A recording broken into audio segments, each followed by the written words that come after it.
Auto metre rate ಅನ್ನ ಏರಿಕೆ ಮಾಡಬೇಕು ಅನ್ನೋದರ ಕುರಿತಾಗಿ ಇವತ್ತು ಸುದೀರ್ಘವಾದ ಸಭೆ ನಡೆಯಿತು. ಆದರೆ ಆಟೋ ಸಂಘಟನೆಗಳ ನಡುವೆನೇ ಒಂದಷ್ಟು ಬಿರುಕಿದೆ ದರ ಏರಿಕೆ ಕುರಿತಾಗಿ ಅನ್ನೋ ಮಾಹಿತಿ ಸದ್ಯಕ್ಕೆ ಲಭ್ಯವಾಗ್ತಾ ಇದೆ. ದರ ಏರಿಕೆ ಮಾಡದಂತೆ ಕೆಲ ಆಟೋ ಸಂಘಟನೆಗಳಲ್ಲೇ ಆಕ್ಷೇಪ ಇದೆ.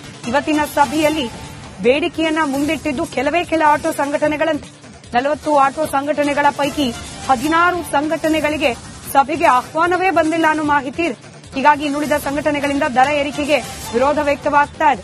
ಬೆಲೆ ಏರಿಕೆಯಿಂದ ಜನಸಾಮಾನ್ಯರು ತತ್ತರಿಸಿ ಹೋಗಿದ್ದಾರೆ. ಹೀಗಾಗಿ ಸದ್ಯಕ್ಕೆ ಆಟೋ ದರ ಹೆಚ್ಚಳ ಬೇಡ ಅಂತ ಕೆಲ ಸಂಘಟನೆಗಳು ಹೇಳ್ತಾ ಇವೆ. ಮೊದಲಿಗೆ ಟ್ಯಾಕ್ಸಿ ನಿರ್ದಿಷ್ಟ ದರ ಫಿಕ್ಸ್ ಮಾಡಿ ಅಂತ ಕೂಡ ಇದೇ ಸಂದರ್ಭದಲ್ಲಿ ಬೇಡಿಕೆಯನ್ನ ಮುಂದಿಟ್ಟಿದ್ದಾರೆ. ಬಹುತೇಕ ಬೆಂಗಳೂರು ನಗರದ ಏನು ಇವತ್ತು 16-17 ಸಂಘಟನೆ ಆಟೋ ಸಂಘಟನೆಗಳಿದೆ. ಬರೀ ಆಟೋ ಸಂಘಟನೆಗಳಲ್ಲಿ 15 ಸಂಘಟನೆಗಳು ಇವತ್ತೇನು ಮೀಟರ್ ದರನ ಬೇಕು ಅಂತ ಹೇಳಿ ಒತ್ತಾಯ ಮಾಡಿದ್ದೇವೆ. ಕಿಲೋಮೀಟರ್ನ ಏನು ಇವತ್ತು 15 ರೂಪಾಯಿ ಇದೆ ಅದನ್ನು 20 ರೂಪಾಯಿಗೆ ಏರಿಸಬೇಕು ಅಂತ ಹೇಳಿ, ಮತ್ತೆ ಮಿನಿಮಮ್ ಏನಿದೆ 30 ರೂಪಾಯಿ 40 ರೂಪಾಯಿ ಏರಿಸಬೇಕು. ಕಾರಣ ಸರ್ಕಾರ ನಮ್ಗೆ ಯಾವುದೇ ಸವಲತ್ತುಗಳನ್ನು ಕೊಟ್ಟಿಲ್ಲ. ನಮ್ಮ ಜೀವನ ನಿಂತಿರೋದೇ ಆಟೋ ಮೀಟರ್ ದರದ ಮೇಲೆ.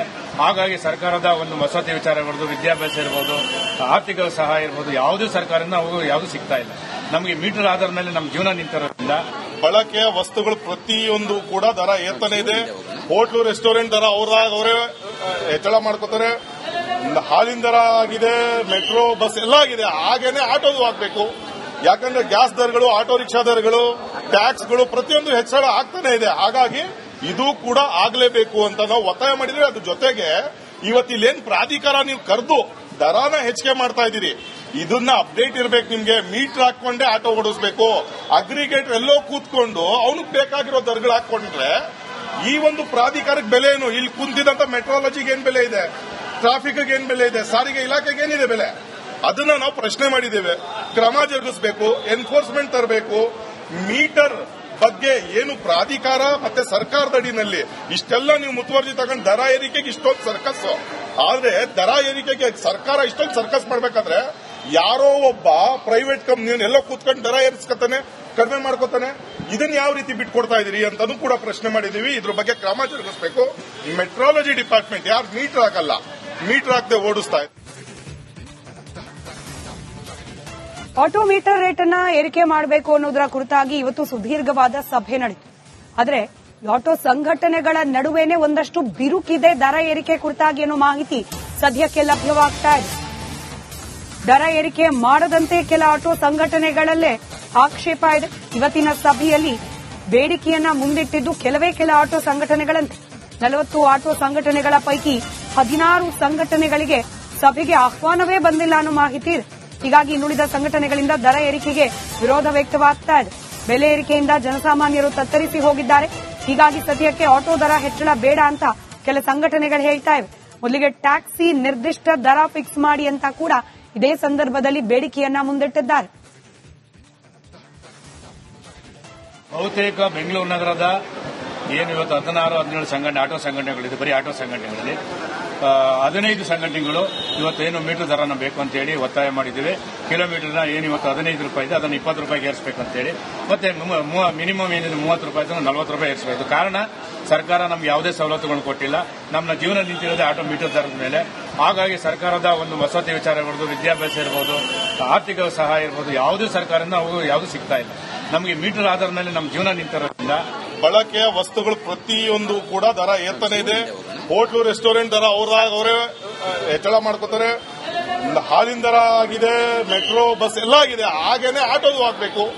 ಯಾಕಂದ್ರೆ ಗ್ಯಾಸ್ ದರಗಳು, ಆಟೋ ರಿಕ್ಷಾ ದರಗಳು, ಟ್ಯಾಕ್ಸ್ಗಳು ಪ್ರತಿಯೊಂದು ಹೆಚ್ಚಳ ಆಗ್ತಾನೆ ಇದೆ. ಹಾಗಾಗಿ ಇದು ಕೂಡ ಆಗಲೇಬೇಕು ಅಂತ ನಾವು ಒತ್ತಾಯ ಮಾಡಿದ್ರೆ, ಅದ್ರ ಜೊತೆಗೆ ಇವತ್ತಿಲ್ಲೇನ್ ಪ್ರಾಧಿಕಾರ ನೀವು ಕರೆದು ದರಾನ ಹೆಚ್ಚಿಗೆ ಮಾಡ್ತಾ ಇದ್ದೀರಿ, ಇದನ್ನ ಅಪ್ಡೇಟ್ ಇರಬೇಕು. ನಿಮ್ಗೆ ಮೀಟರ್ ಹಾಕೊಂಡೇ ಆಟೋ ಓಡಿಸಬೇಕು. ಅಗ್ರಿಗೇಟರ್ ಎಲ್ಲೋ ಕೂತ್ಕೊಂಡು ಅವನಿಗೆ ಬೇಕಾಗಿರೋ ದರಗಳು ಹಾಕೊಂಡ್ರೆ ಈ ಒಂದು ಪ್ರಾಧಿಕಾರಕ್ಕೆ ಬೆಲೆ ಏನು? ಇಲ್ಲಿ ಕುಂತಿದಂತ ಮೆಟ್ರಾಲಜಿಗೆ ಏನ್ ಬೆಲೆ ಇದೆ, ಟ್ರಾಫಿಕ್ಗೆ ಏನ್ ಬೆಲೆ ಇದೆ, ಸಾರಿಗೆ ಇಲಾಖೆಗೆ ಏನಿದೆ ಬೆಲೆ? ಅದನ್ನ ನಾವು ಪ್ರಶ್ನೆ ಮಾಡಿದ್ದೇವೆ. ಕ್ರಮ ಜರುಗಿಸಬೇಕು, ಎನ್ಫೋರ್ಸ್ಮೆಂಟ್ ತರಬೇಕು. ಮೀಟರ್ ಬಗ್ಗೆ ಏನು ಪ್ರಾಧಿಕಾರ ಮತ್ತೆ ಸರ್ಕಾರದ ಅಡಿನಲ್ಲಿ ಇಷ್ಟೆಲ್ಲ ನೀವು ಮುತುವರ್ಜಿ ತಗೊಂಡು ದರ ಏರಿಕೆಗೆ ಇಷ್ಟೊಂದು ಸರ್ಕಸ್. ಆದ್ರೆ ದರ ಏರಿಕೆಗೆ ಸರ್ಕಾರ ಇಷ್ಟೊಂದು ಸರ್ಕಸ್ ಮಾಡಬೇಕಾದ್ರೆ ಯಾರೋ ಒಬ್ಬ ಪ್ರೈವೇಟ್ ಕಂಪ್ನಿ ಎಲ್ಲೋ ಕೂತ್ಕೊಂಡು ದರ ಏರಿಸ್ಕೊತಾನೆ, ಕಡಿಮೆ ಮಾಡ್ಕೋತಾನೆ. ಇದನ್ನ ಯಾವ ರೀತಿ ಬಿಟ್ಕೊಡ್ತಾ ಇದೀರಿ ಅಂತಾನೂ ಕೂಡ ಪ್ರಶ್ನೆ ಮಾಡಿದೀವಿ. ಇದ್ರ ಬಗ್ಗೆ ಕ್ರಮ ಜರುಗಿಸಬೇಕು. ಮೆಟ್ರಾಲಜಿ ಡಿಪಾರ್ಟ್ಮೆಂಟ್ ಯಾರು ಮೀಟರ್ ಹಾಕಲ್ಲ, ಮೀಟರ್ ಹಾಕದೆ ಓಡಿಸ್ತಾ ಇದೆ. ಆಟೋ ಮೀಟರ್ ರೇಟ್ ಅನ್ನ ಏರಿಕೆ ಮಾಡಬೇಕು ಅನ್ನೋದರ ಕುರಿತಾಗಿ ಇವತ್ತು ಸುದೀರ್ಘವಾದ ಸಭೆ ನಡೆಯಿತು. ಆದರೆ ಆಟೋ ಸಂಘಟನೆಗಳ ನಡುವೆನೇ ಒಂದಷ್ಟು ಬಿರುಕಿದೆ ದರ ಏರಿಕೆ ಕುರಿತಾಗಿ ಅನ್ನೋ ಮಾಹಿತಿ ಸದ್ಯಕ್ಕೆ ಲಭ್ಯವಾಗ್ತಾ ಇದೆ. ದರ ಏರಿಕೆ ಮಾಡದಂತೆ ಕೆಲ ಆಟೋ ಸಂಘಟನೆಗಳಲ್ಲೇ ಆಕ್ಷೇಪ ಇದೆ. ಇವತ್ತಿನ ಸಭೆಯಲ್ಲಿ ಬೇಡಿಕೆಯನ್ನ ಮುಂದಿಟ್ಟಿದ್ದು ಕೆಲ ಆಟೋ ಸಂಘಟನೆಗಳಂತೆ. 40 ಆಟೋ ಸಂಘಟನೆಗಳ ಪೈಕಿ 16 ಸಂಘಟನೆಗಳಿಗೆ ಸಭೆಗೆ ಆಹ್ವಾನವೇ ಬಂದಿಲ್ಲ ಅನ್ನೋ ಮಾಹಿತಿ ಇದೆ. ಹೀಗಾಗಿ ಇನ್ನುಳಿದ ಸಂಘಟನೆಗಳಿಂದ ದರ ಏರಿಕೆಗೆ ವಿರೋಧ ವ್ಯಕ್ತವಾಗ್ತಾ ಇದೆ. ಬೆಲೆ ಏರಿಕೆಯಿಂದ ಜನಸಾಮಾನ್ಯರು ತತ್ತರಿಸಿ ಹೋಗಿದ್ದಾರೆ. ಹೀಗಾಗಿ ಸದ್ಯಕ್ಕೆ ಆಟೋ ದರ ಹೆಚ್ಚಳ ಬೇಡ ಅಂತ ಕೆಲ ಸಂಘಟನೆಗಳು ಹೇಳ್ತಾ ಇವೆ. ಮೊದಲಿಗೆ ಟ್ಯಾಕ್ಸಿ ನಿರ್ದಿಷ್ಟ ದರ ಫಿಕ್ಸ್ ಮಾಡಿ ಅಂತ ಕೂಡ ಇದೇ ಸಂದರ್ಭದಲ್ಲಿ ಬೇಡಿಕೆಯನ್ನ ಮುಂದಿಟ್ಟಿದ್ದಾರೆ. ಬಹುತೇಕ ಬೆಂಗಳೂರು ನಗರದ ಏನು ಇವತ್ತು 16-17 ಸಂಘಟನೆ ಆಟೋ ಸಂಘಟನೆಗಳಿದೆ, ಬರೀ ಆಟೋ ಸಂಘಟನೆಗಳಲ್ಲಿ 15 ಸಂಘಟನೆಗಳು ಇವತ್ತೇನು ಮೀಟರ್ ದರನ ಬೇಕು ಅಂತೇಳಿ ಒತ್ತಾಯ ಮಾಡಿದ್ದೇವೆ. ಕಿಲೋಮೀಟರ್ನ ಏನು ಇವತ್ತು 15 ರೂಪಾಯಿ ಇದೆ ಅದನ್ನು 20 ರೂಪಾಯಿಗೆ ಏರಿಸಬೇಕು ಅಂತೇಳಿ, ಮತ್ತೆ ಮಿನಿಮಮ್ ಏನಿದೆ 30 ರೂಪಾಯಿ 40 ರೂಪಾಯಿ ಏರಿಸಬೇಕು. ಕಾರಣ ಸರ್ಕಾರ ನಮ್ಗೆ ಯಾವುದೇ ಸವಲತ್ತುಗಳನ್ನು ಕೊಟ್ಟಿಲ್ಲ. ನಮ್ಮ ಜೀವನ ನಿಂತಿರೋದೇ ಆಟೋ ಮೀಟರ್ ದರದ ಮೇಲೆ. ಹಾಗಾಗಿ ಸರ್ಕಾರದ ಒಂದು ವಸತಿ ವಿಚಾರ ಇರ್ಬೋದು, ವಿದ್ಯಾಭ್ಯಾಸ ಇರ್ಬೋದು, ಆರ್ಥಿಕ ಸಹಾಯ ಇರ್ಬೋದು, ಯಾವುದೇ ಸರ್ಕಾರದಿಂದ ಯಾವುದು ಸಿಗ್ತಾ ಇಲ್ಲ. ನಮಗೆ ಮೀಟರ್ ಆಧಾರದ ಮೇಲೆ ನಮ್ಮ ಜೀವನ ನಿಂತಿರೋದ್ರಿಂದ ಬಳಕೆಯ ವಸ್ತುಗಳು ಪ್ರತಿಯೊಂದು ಕೂಡ ದರ ಏರ್ತಾನೆ ಇದೆ. ಹೋಟ್ಲು ರೆಸ್ಟೋರೆಂಟ್ ದರ ಅವರೇ ಹೆಚ್ಚಳ ಮಾಡ್ಕೋತಾರೆ. ಹಾಲಿನ ದರ ಆಗಿದೆ, ಮೆಟ್ರೋ ಬಸ್ ಎಲ್ಲ ಆಗಿದೆ. ಹಾಗೇನೆ ಆಟೋದು ಆಗಬೇಕು. ಯಾಕಂದ್ರೆ ಗ್ಯಾಸ್ ದರಗಳು, ಆಟೋ ರಿಕ್ಷಾ ದರಗಳು, ಟ್ಯಾಕ್ಸ್ಗಳು ಪ್ರತಿಯೊಂದು ಹೆಚ್ಚಳ ಆಗ್ತಾನೆ ಇದೆ. ಹಾಗಾಗಿ ಇದು ಕೂಡ ಆಗಲೇಬೇಕು ಅಂತ ನಾವು ಒತ್ತಾಯ ಮಾಡಿದ್ರೆ, ಅದ್ರ ಜೊತೆಗೆ ಇವತ್ತಿಲ್ಲೇನ್ ಪ್ರಾಧಿಕಾರ ನೀವು ಕರೆದು ದರಾನ ಹೆಚ್ಚಿಗೆ ಮಾಡ್ತಾ ಇದ್ದೀರಿ, ಇದನ್ನ ಅಪ್ಡೇಟ್ ಇರಬೇಕು. ನಿಮ್ಗೆ ಮೀಟರ್ ಹಾಕೊಂಡೇ ಆಟೋ ಓಡಿಸಬೇಕು. ಅಗ್ರಿಗೇಟರ್ ಎಲ್ಲೋ ಕೂತ್ಕೊಂಡು ಅವನಿಗೆ ಬೇಕಾಗಿರೋ ದರಗಳು ಹಾಕೊಂಡ್ರೆ ಈ ಒಂದು ಪ್ರಾಧಿಕಾರಕ್ಕೆ ಬೆಲೆ ಏನು? ಇಲ್ಲಿ ಕುಂತಿದಂತ ಮೆಟ್ರಾಲಜಿಗೆ ಏನ್ ಬೆಲೆ ಇದೆ, ಟ್ರಾಫಿಕ್ಗೆ ಏನ್ ಬೆಲೆ ಇದೆ, ಸಾರಿಗೆ ಇಲಾಖೆಗೆ ಏನಿದೆ ಬೆಲೆ? ಅದನ್ನ ನಾವು ಪ್ರಶ್ನೆ ಮಾಡಿದ್ದೇವೆ. ಕ್ರಮ ಜರುಗಿಸಬೇಕು, ಎನ್ಫೋರ್ಸ್ಮೆಂಟ್ ತರಬೇಕು. ಮೀಟರ್ ಬಗ್ಗೆ ಏನು ಪ್ರಾಧಿಕಾರ ಮತ್ತೆ ಸರ್ಕಾರದ ಅಡಿನಲ್ಲಿ ಇಷ್ಟೆಲ್ಲ ನೀವು ಮುತುವರ್ಜಿ ತಗೊಂಡು ದರ ಏರಿಕೆಗೆ ಇಷ್ಟೊಂದು ಸರ್ಕಸ್. ಆದ್ರೆ ದರ ಏರಿಕೆಗೆ ಸರ್ಕಾರ ಇಷ್ಟೊಂದು ಸರ್ಕಸ್ ಮಾಡಬೇಕಾದ್ರೆ ಯಾರೋ ಒಬ್ಬ ಪ್ರೈವೇಟ್ ಕಂಪ್ನಿ ಎಲ್ಲೋ ಕೂತ್ಕೊಂಡು ದರ ಏರಿಸ್ಕೊತಾನೆ, ಕಡಿಮೆ ಮಾಡ್ಕೋತಾನೆ. ಇದನ್ನ ಯಾವ ರೀತಿ ಬಿಟ್ಕೊಡ್ತಾ ಇದೀರಿ ಅಂತಾನೂ ಕೂಡ ಪ್ರಶ್ನೆ ಮಾಡಿದೀವಿ. ಇದ್ರ ಬಗ್ಗೆ ಕ್ರಮ ಜರುಗಿಸಬೇಕು. ಮೆಟ್ರಾಲಜಿ ಡಿಪಾರ್ಟ್ಮೆಂಟ್ ಯಾರು ಮೀಟರ್ ಹಾಕಲ್ಲ, ಮೀಟರ್ ಹಾಕದೆ ಓಡಿಸ್ತಾ ಇದೆ.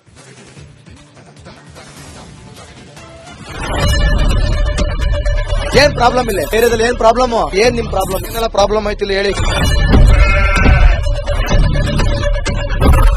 ಏನ್ರಿ ನಿಮ್ ಪ್ರಾಬ್ಲಮ್? ಏನ್ ನಿಮ್ ಪ್ರಾಬ್ಲಮ್ ಅಂತ ಹೇಳಿ. ಯಾರಪ್ಪ ನಗರಕ್ಕೆ, ಗಾಂಧಿನಗರ, ದಾಸರಹಳ್ಳಿ, ರಾಜರಾಜೇಶ್ವರಿ ನಗರ, ಚಾಮರಾಜಪೇಟೆ, ಹುಬ್ಬಳ್ಳಿ, ಚನ್ನಮರುತ್ತದ, ಮೈಸೂರಿಗೆ ಬಂದಿರೋದು ಬ್ಯಾಡಗಿ ತಾಲೂಕಿಗೆ ನಾವು ಬಂದಿವ್ರಿ. ಸರ್ ಹೇಳಿ ಸರ್, ಏನ್ ಪ್ರಾಬ್ಲಮ್? ನಿಮ್ ಎಮ್ಎಲ್ಎ ಹೆಂಗೆ? ಏನೆಲ್ಲ ಸಮಸ್ಯೆಗಳು? ಏನ್ ಕಥೆಯಲ್ಲಿ ಬಂತ? ಯಾಯಪ್ಪ ಯಾವತ್ತೂ ಬಂದಿಲ್ಲ. 2 months ಇಂದ ನೀರಿಲ್ಲ. ಟ್ಯಾಂಕರ್ ಬರ್ಬೇಕಾದ್ರೆ ರೋಡ್ ಸರಿ ಇಲ್ಲ ಅಂತ ಯಾರ ಹತ್ರ ಹೋಗಿ ಹೇಳೋದಕ್ಕೆ ನಮ್ಗೆ ಯಾರು ಇಲ್ಲ. ಕಿತ್ತೋದ್ರೆ ಏನು ಅಲ್ಲ ಹಾಳಾಗೋದ್ರು ಇದು ಯಾರು ನೋಡರೇ ಗತಿ ಇಲ್ಲ. ನಾವಿದ್ದೀವಿ ಅಂತಾರೆ. ಇವಾಗ ಯಾರು ಎಮ್ಎಲ್ಎ ಮಗ ಒಂದ್ ದಿವಸನೂ ಬಂದಿಲ್ಲ. ಫುಲ್ ಸ್ಟ್ಯಾಂಡರ್ಡ್ ಲಕ್ಸುರಿಯಸ್ ಬೆಡ್ರೂಮ್ ಐತ್ರಿ ಅದು. Taj West End Radisson Blu. Meeting ನಿಮ್ದು ಮೀಟಿಂಗ್ ಇಲ್ಲಿ ಮಾಡ್ರಿ. ಇಷ್ಟು ವರ್ಷ ಆಯ್ತು, ಇದಕ್ಕೆಲ್ಲ ಯಾರು ಸರ್ ಜವಾಬ್ದಾರಿ? 200 ರೂಪಾಯಿ ಬ್ಯಾಂಕ್ಗೆ ಹೋಗ್ತೀನಿ ಬರ್ತಾ ಇದ್ದೀನಿ. ಬ್ಯಾಂಕ್ಗೆ ಹೋಗ್ತೀನಿ ಬರ್ತೀನಿ 2,000 ಮಾತ್ರ ಬರ್ತಾ ಇಲ್ಲ. 2,000 ನಂದೇ ಹೊಂಟೈತು. ನಿಲ್ಲ ಮೇಲೆ ಭಾರಿ ಐಟ್ ಅದು ಮಾರ. ಬರಲ್ಲ ಕಣ್ರಿ ಸರ್. ರಾತ್ರಿ 1 ಗಂಟೆವರೆಗೂ ಎಣ್ಣೆ ಅಂಗಡಿ ತೆಗಿಬೇಕಾದ್ರೆ ಬೆಳಗ್ಗೆ 4 ಗಂಟೆವರೆಗೂ ತೆಗಿಬೋದಲ್ಲ. ಮಗನೂ ನೋಡಲ್ಲ, ಯಾರು ನೋಡಲ್ಲ. ನಾನು ಒಬ್ಬಳು ನೋಡ್ಕೊಂತೀರಜ್ಜ. ಮೊಮ್ಮಕ್ಕಳಿಗೆ ಅಮ್ಮ ಅಪ್ಪ ಇಲ್ಲ, ಅವರು ನೋಡಿ ಬರ್ತಾ ಇದೀವಿ. ದೇವ್ರು ಬಿಟ್ಟಂಗೆ ಆಗುತ್ತೆ.